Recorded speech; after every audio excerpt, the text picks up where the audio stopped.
Wir haben Anfang der 90er Jahre im Bereich der nächsten 3 Pfeiler eine Fläche untersucht, auf der sich eine Siedlung und ein Gräberfeld der Schnurkeramik in der Bronzezeit befunden haben und haben dann im Zusammenhang der Arbeiten 2007 im Bereich dieses Bogens einzelne schnurkeramische Gräber noch mit untersuchen können.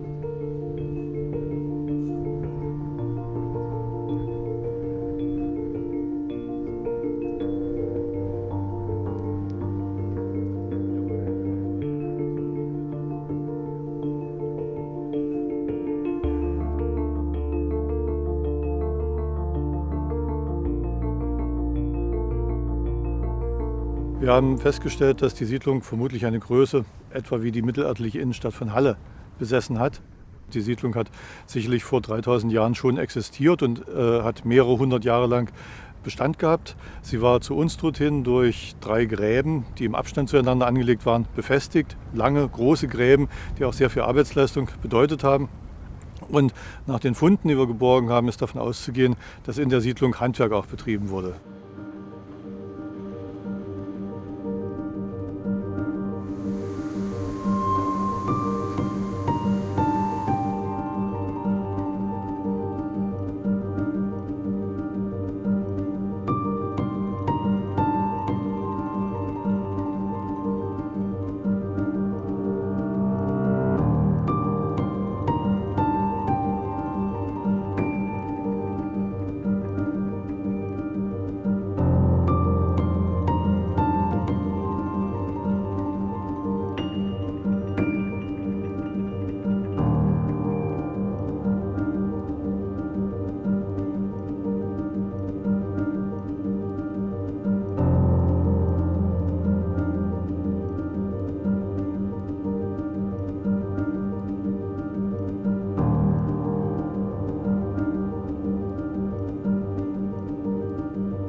Wir haben insgesamt an die 100.000 einzelne Fundstücke inventarisiert. Die gilt es natürlich nach der ersten Säuberung zu sichten und, was extrem wichtig ist, um sie auch der Nachwelt zu erhalten, natürlich auch in unserer Datenbank zu archivieren.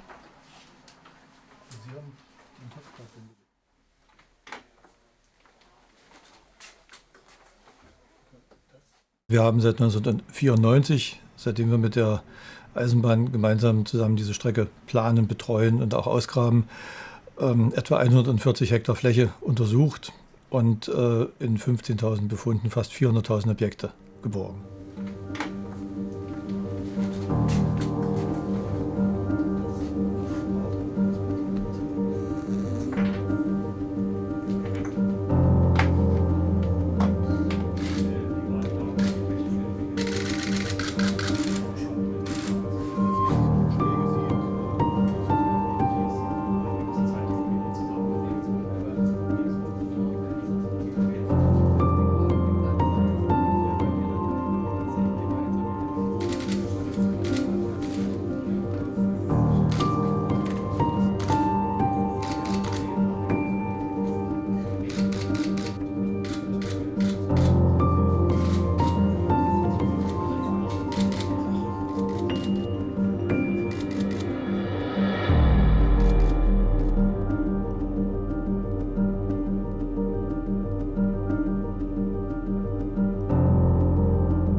Es ist ein von ganz, ganz seltenen Hortfund der späten Bronzezeit, die wir in situ haben. Das heißt also wirklich aus einer Grabung als Block geborgen. Da ist sozusagen kein einziges Teil bewegt worden.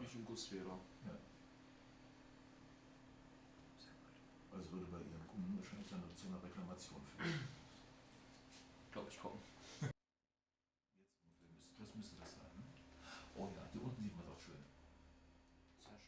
Wir haben eben jetzt mit dieser Röntgentomographie die Möglichkeit, hineinzusehen bis hin zu Materialfehlern und aber gleichzeitig das Objekt, den Objektkomplex als solchen zu erhalten. Das ist eine ganz fantastische Geschichte.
Dass ein Fund wie dieser Hortfund etwas ganz Besonderes ist, ist selbstverständlich. Nicht nur im Metallgewicht oder der Anzahl der Objekte, sondern auch in dem Umstand, dass es möglich war, diesen Hortfund in einem unzerstörten, unzerrupften Zustand zu finden, ihn also vollständig zu bergen und damit die Möglichkeit zu besitzen, einen vollständigen, in situ befindlichen Hortfund auch ausstellen zu können und mit diesem Modell auch gleichzeitig die Möglichkeit zu haben, dennoch die Einzelteile auch einzeln wissenschaftlich bearbeiten und betrachten zu können.